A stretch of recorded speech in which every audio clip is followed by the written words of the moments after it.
Sa inyong lahat, mga kapatid. Tayo po ay kumusta na po ang inyong discussion? Nawa po ay naging very interesting sa inyo si Sepanaya.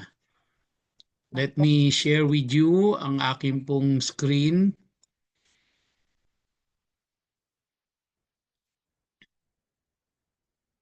Medyo sa tingin ko po ay madali na lang itong ating tatalakayin kasi kaduktong lang ito nung nakaraan natin, di natin natapos yung Sepanaya.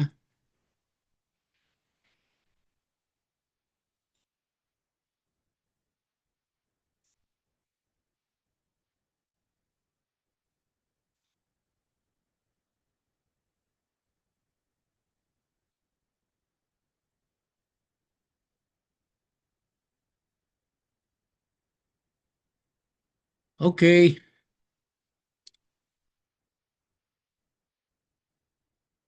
tayo po ay saglit na manalangin, mga kapatid. Dakilang Diyos, aming Ama at aming Panginoon, sama-sama po kaming magkakapatid na dumalapit sa iyo sa mga oras na ito at amin pong muling hinihiling sa iyo na gabayan mo kami sa pag-aaral namin ng iyong banal na salita. Bigyan mo kami ng kaliwanagan, turuan mo po kaming lahat at mailapat namin ang mensahe ni Sepanaya sa aming pangkasalukuyang kapanahunan. Tulungan mo po ang iyong lingkod na tagapaghatid at maging ang aking mga kapatiran na tagapakinig sa gabing ito. Maraming maraming pong salamat, aming Diyos, aming Panginoon, sa pangalan ni Yeshua. Amen and Amen. So, nadaanan na po natin ito. Let me jump doon po sa ating kung saan tayo natapos.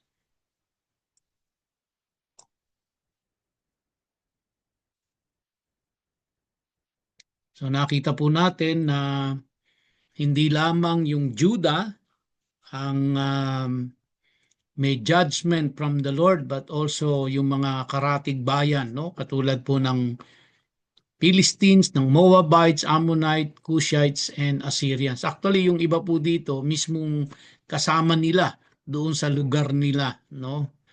Yung mga Assyrians, of course, alam po natin, nasa mga bandang northern part sila. So, karatig bayan lang sila. Pero yung mga Moabites, Ammonites, Cushites, ando doon, kahalubilo po nila.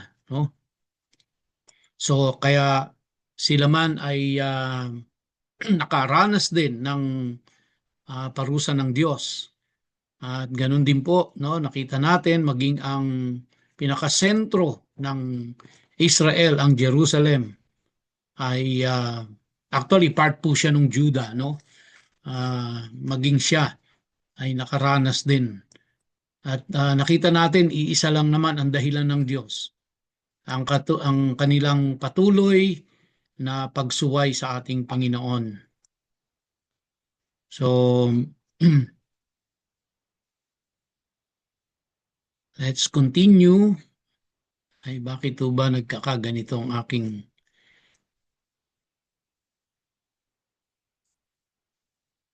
Ayan.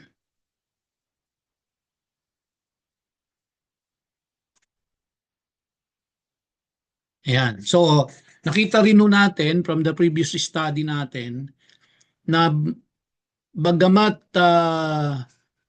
yung ano po, yung Judah sa kabuuan ay kumbaga nakatikim ng judgment ng Diyos, pero alam natin na hindi ho lahat ng tao doon. Meron pong mga tao, no, na sila ay uh, mapagpakumbaba pa rin sa Panginoon. Sila po ay nananampalataya pa rin. Sila ay as much as possible gusto nilang sumunod sa Diyos.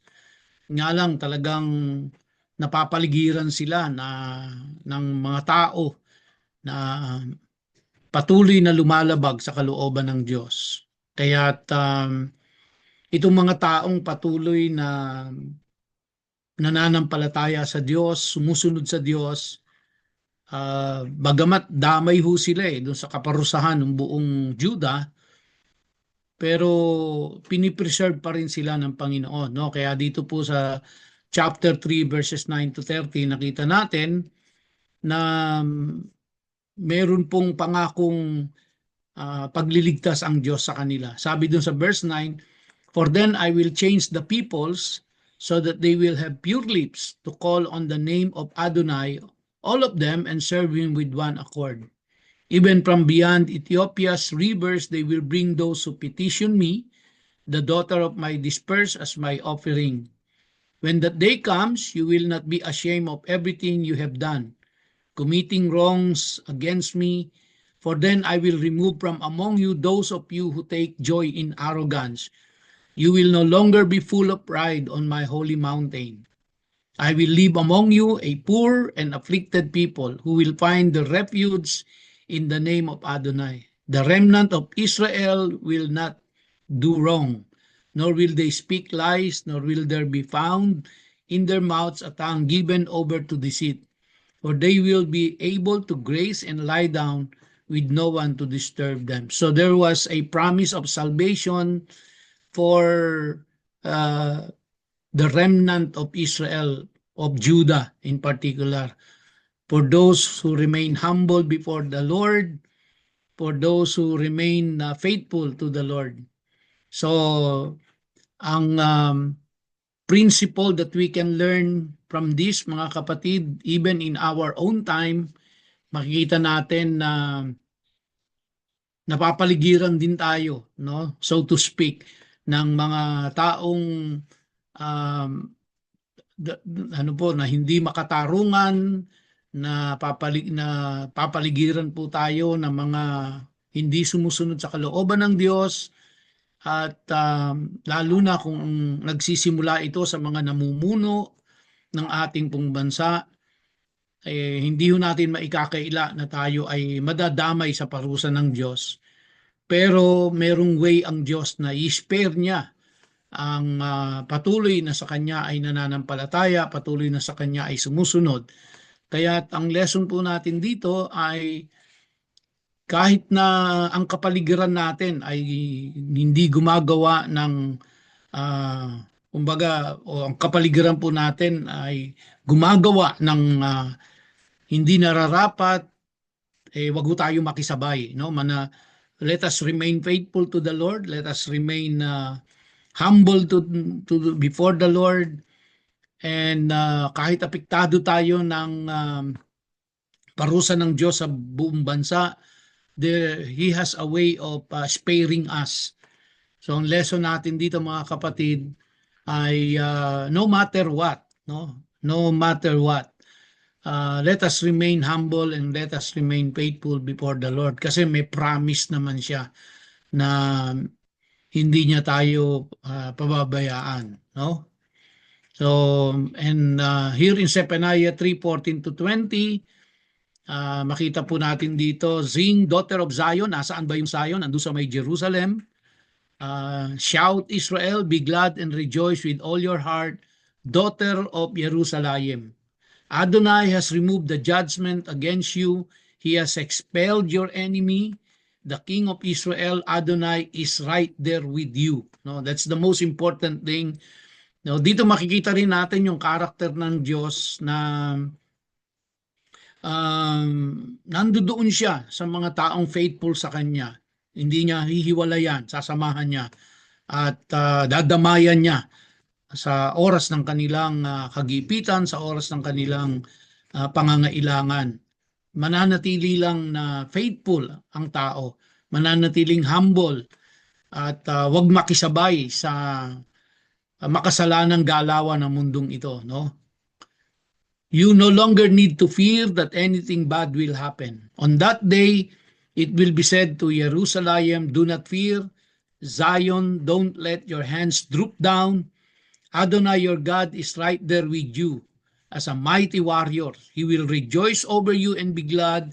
He will be silent in His love. He will shout over you with joy. So, bagamat ito po ay prophecy o sinabi ng Diyos during the time of Zephaniah, we can also apply the same principle sa atin. We can also apply these words to us, no?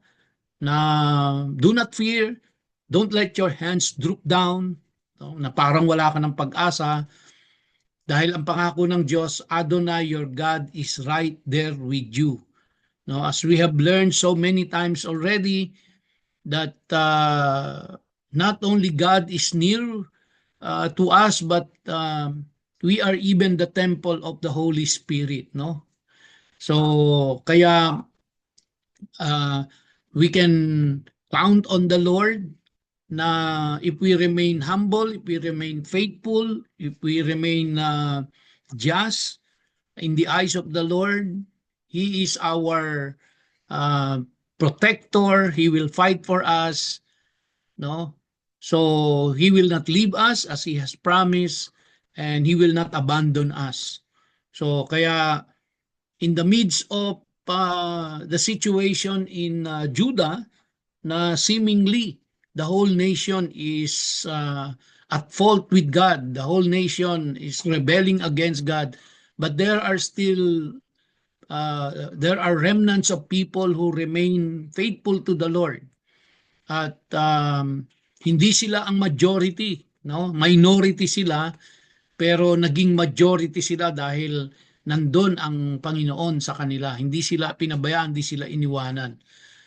So kaya kumbaga yung total destruction ng Judah ay hindi po nangyari dahil nga may mga tao pa rin doon na faithful pa rin sa Panginoon. Bagamat in the long run, ang nangyari po, they were captured by Babylon. They became slave in Babylon for 70 years, brought about by their sins against God as a punishment to them. But still, nandun pa rin po yung pagtupad ng Diyos sa kanyang pangako, no?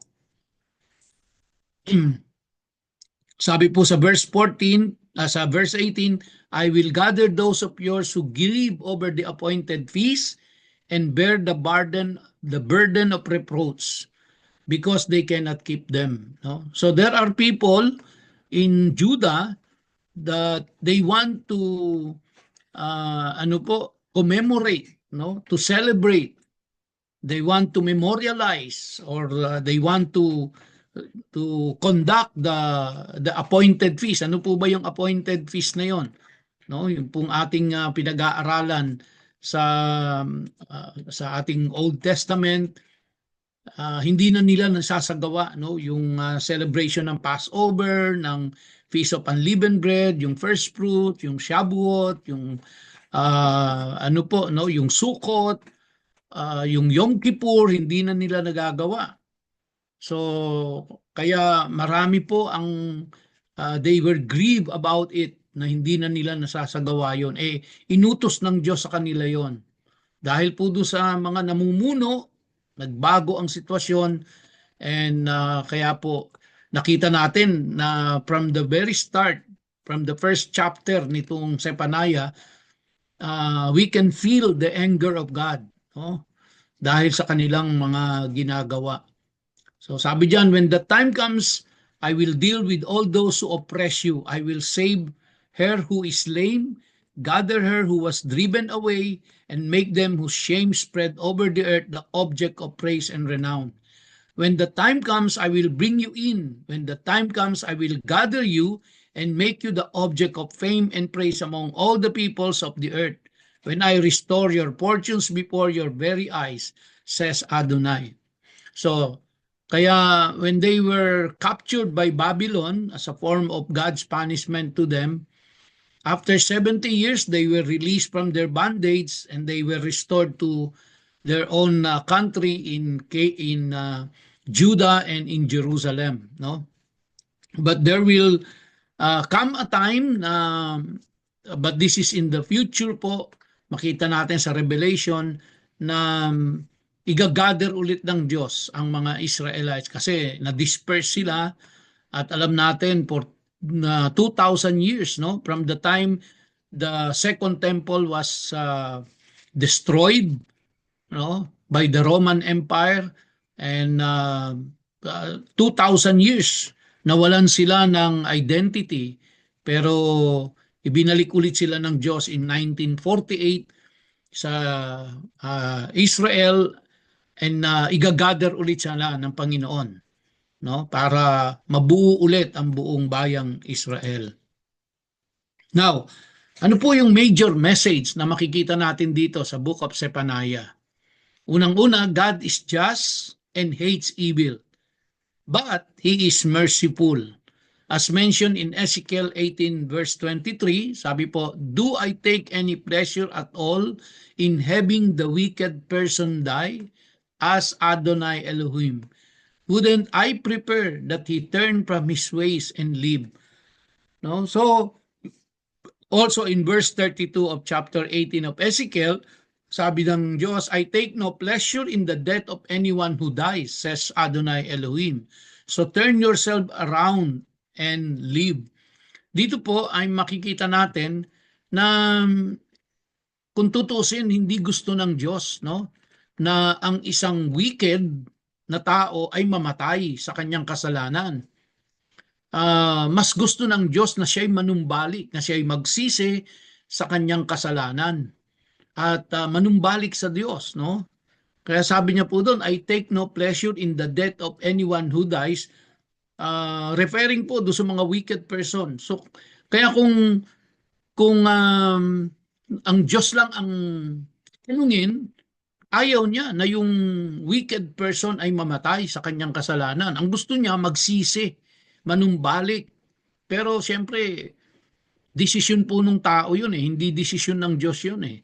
Desisyon ng tao kung siya ay magsisisi or hindi, no? But one thing is very clear, all throughout the study of the minor prophets up to Zephaniah, nakita ho natin that God hates evil. Any form of evil for that matter, God hates it. So ano po yung principle na that we can learn from this? It's the same, no? Hindi naman po nagbago ang Diyos eh. Kung nung panahon ni Zephaniah, He hates evil, and during our time, He hates evil. Hindi po nagbabago yun. Kaya, what can we learn from this? So kung yung mga Juda sa panahon ni Zephaniah ay hindi sila nanatiling faithful sa Diyos, unti-unti silang nag-drift from their faith, and then in-embrace pa nila yung idolatry na kinamumuhian ng Diyos. So in our time ay ganun din po, ayaw ng Diyos na tayo ay magpatuloy sa kasalanan. Ayaw niya na tayo ay mamatay sa kasalanan. Pero if that is our choice, then it's our choice. Pero ang alok ng Panginoon ay kung ang isang makasalanan ay lubusan and sincerely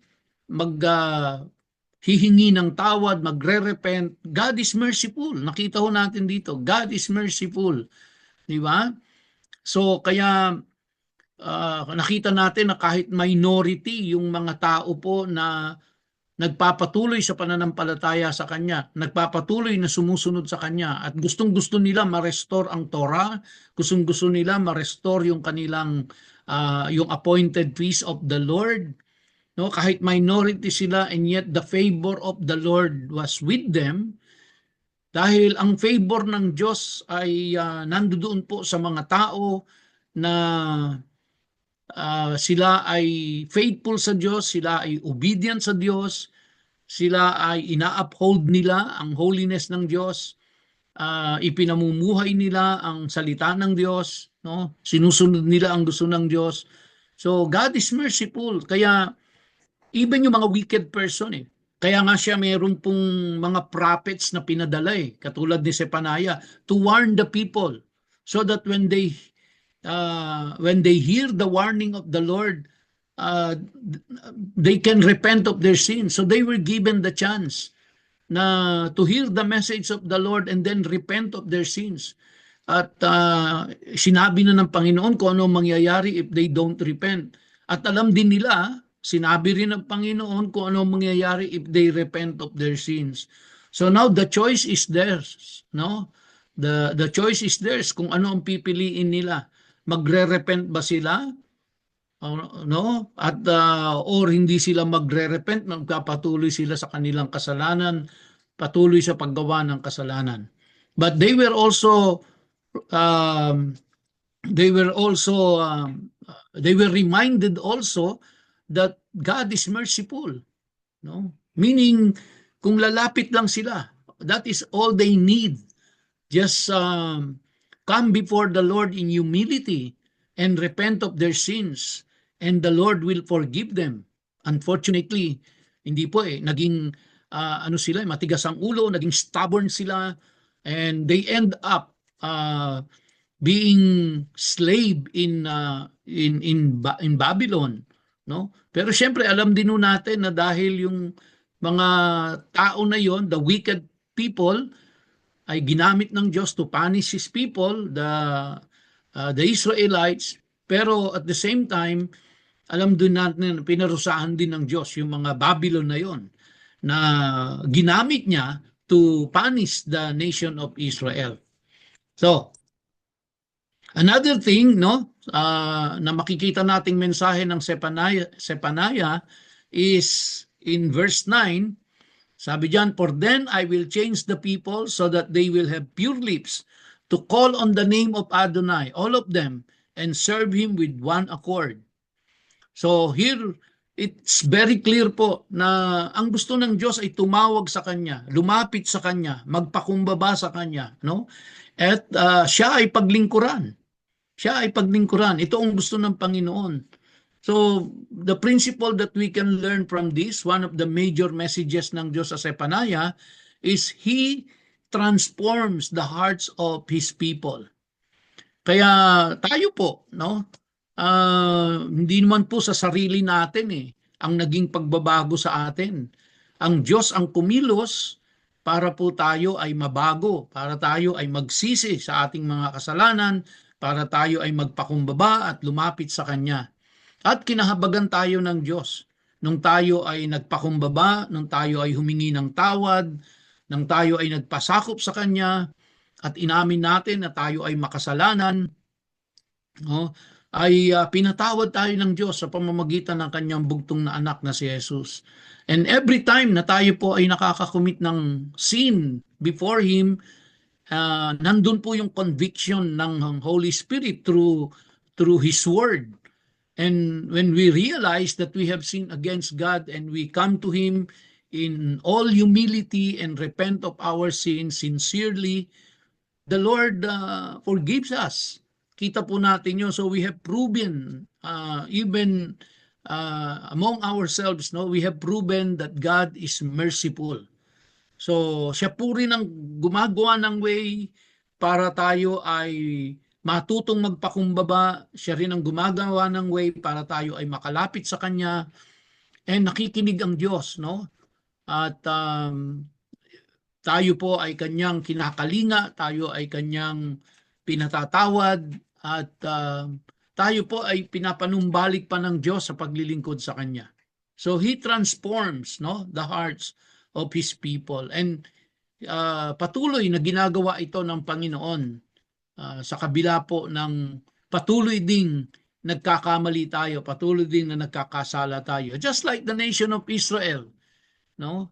Patuloy na, kaya makikita natin do sa Book of Judges na kung ilang beses, no, na inulit-ulit nila ang pagkakasala sa Diyos, tapos hihingi sila na, tapos paparusahan sila, maghihirap sila, magkakaroon sila, dadanas sila ng mga kapighatian. And when they cannot take it any longer, they cry out to the Lord in repentance, and the Lord will forgive them, and the Lord will heal them, and the Lord will restore them, and the Lord will prosper them. And then when they are prosperous, again they will do the same sin again. And they repeated that in 7 cycles, no? 7 cycles na ginawa nila. So here we can see the mercy of God. Here we can see na ayaw ng Diyos ang magparusa, but because He is a God of justice, then dapat nagkaroon ng justice ang kasalanan ginawa ng tao. So kaya niya ginagawa yon. But He's providing a way, He's providing a means, an opportunity for people to repent of their sins. But time will come na enough is enough. Kumbaga sobrang daming opportunity ang ibinigay ng Diyos para ang tao ay manumbalik sa Kanya, magsisi sa kanilang kasalanan at kilalanin siya, ang Kanyang bugtong na anak na si Jesus bilang sariling tagapagligtas at Panginoon ng kanilang buhay. There are so many opportunities na ipinagkaloob ng Diyos sa tao.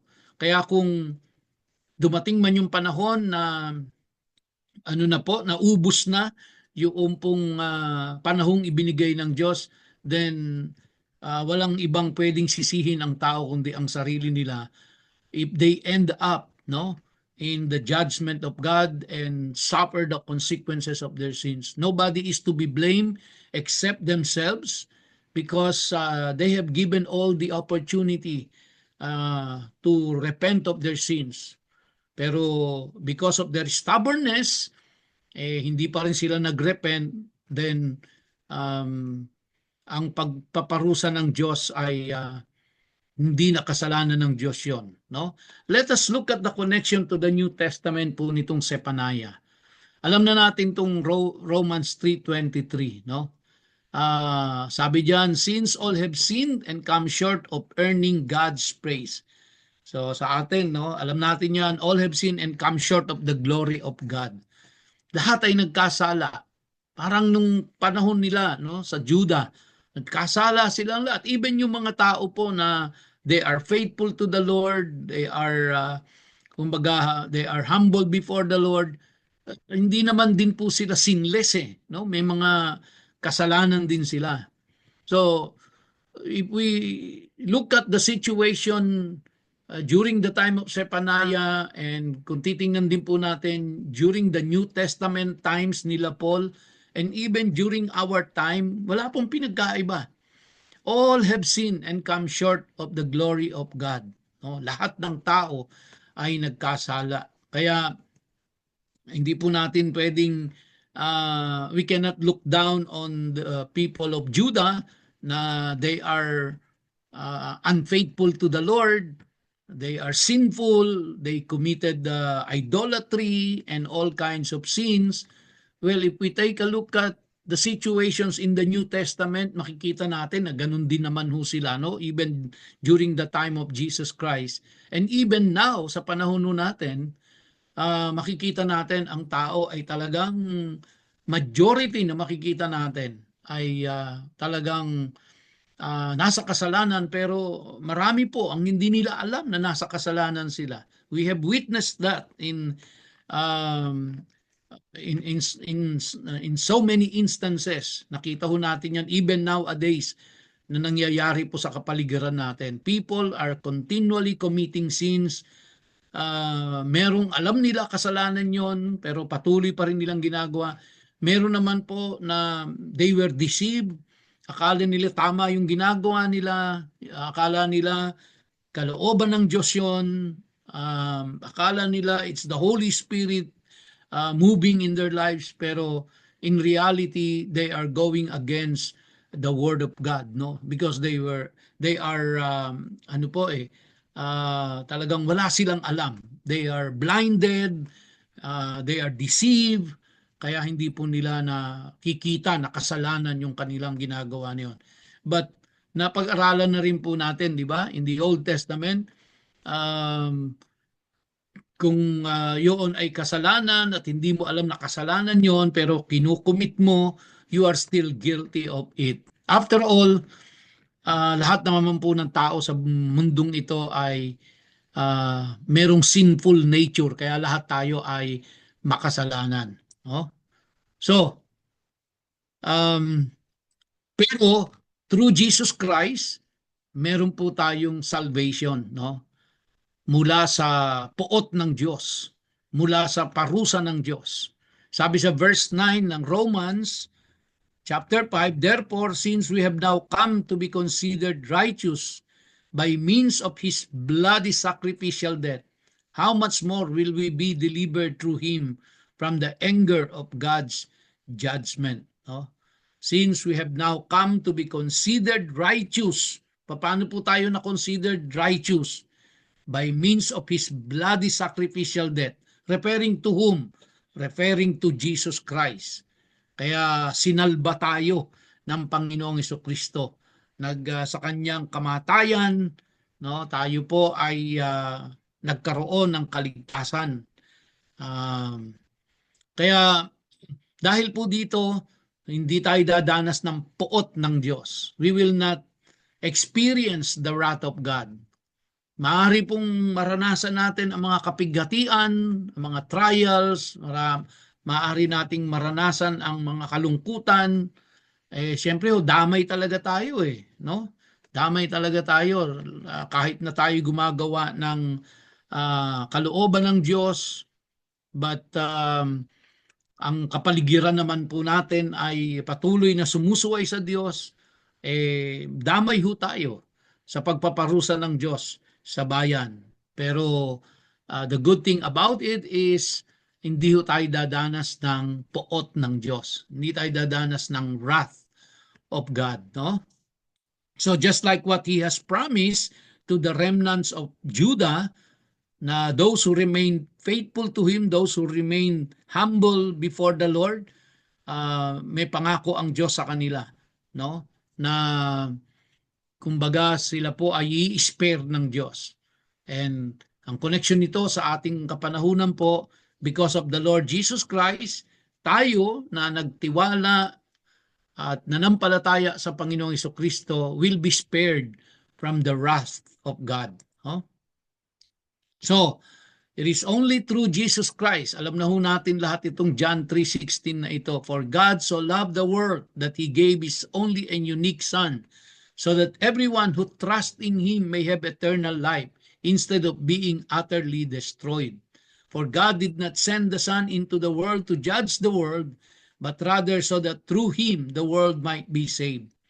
Of course, during their time in the Old Testament, they were given the chance, no, to repent of their sins, get rid of idolatry, get rid of injustices, go back to God, repent of their sins. And that's the reason why the Lord sent somebody to warn them. That's the reason why we have these 12 minor prophets to warn His people so that they can repent of their sins. But because of their stubbornness, may mga ginawa po sila na pinatay pa nila yung prophet because they don't want to hear that message. But eventually, the prophets were proven right dahil it was God's message to them. So even today, sa panahon po natin, God is warning the people around us. Kaya nandito yung church to go around and reach out doon sa mga tao na wala pa kay Kristo, warn them, tell them the truth. Makinig man sila or hindi, di ba? Katulad din po nung panahon nila Sepanaya, bagamat kumbaga po may mga prophets na hindi pinakinggan, may mga prophets na pinatay pa, minurder pa sila, just bringing the message of warning sa mga tao.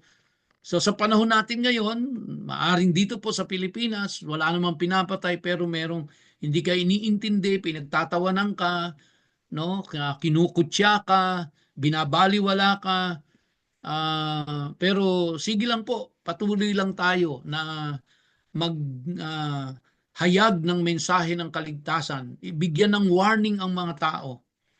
No? Just recently po, I don't know how true it is, pero nanonood po ako ng tungkol sa Israel. Meron na pong pinangalanan na nila ang high priest nila. No, pinangalanan na po, may pangalan na, may mukha na ang high priest nila. Ang pangalan niya po ay si Baruch Kahoni. at tinrain na siya sa mga priest, sa mga duties ng priest, yung mga ano po, yung mga gamit doon sa templo ay nakahanda na. So ang iniintay na lang ay yung templo. Nakahanda na po lahat yung mga yung Levitic, yung tribe ni Levi, na trace back ho nila. Na trace nila kung saan galing yung mga lahi, yung mga tao. Nakita nila they came from the lineage of Aaron, no? Meron no silang mga genetics na I don't know kung anong mga ginawa nilang proseso to identify. So merong DNA na test na ginawa, they have identified already, ang nakaset na ho silang lahat, no? Doon sa Temple Institute sa Israel. So may high priest na ho sila, at meron na hong somewhere in Jerusalem, in Israel also, meron na pong inaalagaan na red heifer na kakailanganin kasi yon sa sa kumbaga parang sa opening salvo ng inauguration ng temple. Temple na lang ho ang wala, and now nandun na ho, under discussion na kung saan itatayo yung templo. So ibig sabihin po talagang the Lord is preparing the stage, and the Lord is warning the whole world. Pero katulad po nung panahon ni Sepanaya, maaring pinagtawanan lang siya ng mga tao, maaring kinainisan pa siya, hindi siya inintindi, hindi siya pinakinggan, pero dumating po, no, ang parusa ng Diyos sa kanila. So, and it can happen anytime po. So, tingnan nun natin yung Revelation 21 verses 1 to 4. The New Jerusalem in Revelation. This is the fulfillment in the end times. Sabi diyan, then I saw a new heaven and a new earth. For the old heaven and the old earth had passed away, and the sea was no longer there. Also I saw the holy city, New Jerusalem, coming down out of heaven from God, prepared like a bride beautifully dressed for her husband. So mga kapatid, mangyayari po ito, nailahad na sa Book of Revelation. This is from the Lord. Katulad nung sinabi niya dun sa Judah, during the time of Sepanaya, hindi nakinig yung tao dahil akala nila hindi mangyayari. Sabi nga nila, di ba, nabasa po natin doon, walang gagawin ng Diyos, hindi totoo yan. Kumbaga po, nung time nila na yon, hindi, basahin niyo po yung Sepanaya. Sabi ng mga tao, hindi kikilos ang Diyos, hindi gagalaw ang Diyos. And the same today, madidinig po natin, di iniintindi ng tao to eh. No, they don't believe that there will be new heaven and new earth. No, they don't believe this. They don't believe that the new Jerusalem will be coming down out of heaven. They don't believe the second coming of Jesus Christ. They don't believe the Bible. They don't believe the message of salvation. So kaya po mga kapatid, let's just continue in our ministry. Let us remain faithful. So, gayahin po natin yung mga remnants ng Judah. They remain faithful to the Lord. No? They remain humble before the Lord. Sige lang ho, tuloy lang tayo sa paglilingkod natin, mga kapatid. No? At I believe it has been told, it has been said in the scriptures, it will come to pass, definitely. No? And then in verse 3, I heard a loud voice from the throne say, see, God's Shekinah is with mankind, and he will live with them. They will be his people, and he himself, God with them, will be their God. He will wipe away every tear from their eyes. There will no longer be any death, and there will no longer be any mourning, crying, or pain, because the old order has passed away. So, the New Jerusalem in Revelation, it will come to pass. And God dwelling will be with his people forever. It will definitely come.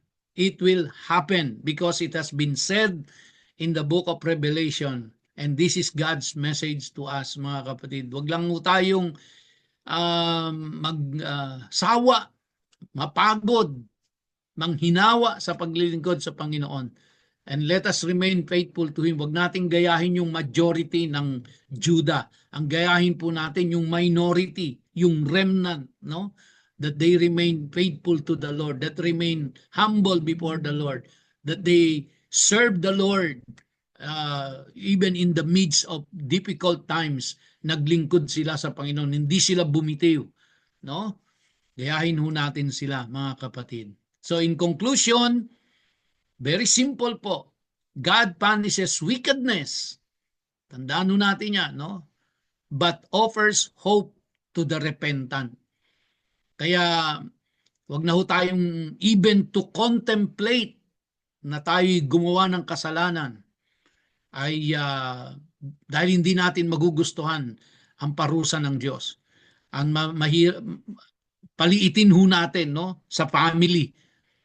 Ito kasi bansa no, bansa yung Judah, yung mga leaders ang nagpasimuno sa paggawa ng kasalanan, yung mga leaders ng bansa, kaya nagsuffer yung buong bansa. Now paliitin ho natin.